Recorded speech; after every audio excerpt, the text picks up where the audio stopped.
কবরের জীবনটা আসল জীবন। বিশ্বনবী দোয়া করতেন, আল্লাহুম্মা ইন্না নাউযু বিকা মিন আযাবিল কবর।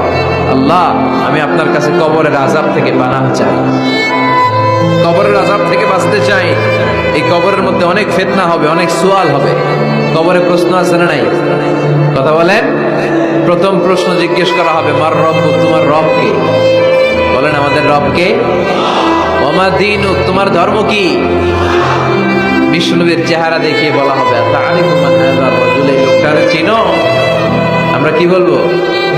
আমরা চিনি, উনি আমাদের প্রিয় রাসূল মুহাম্মদুর রাসূলুল্লাহ সাল্লাল্লাহু আলাইহি ওয়াসাল্লাম। এরপরে জিজ্ঞেস করা হবে, এগুলো কোত্থেকে শিখলা? আমরা বলবো কোরআন থেকে।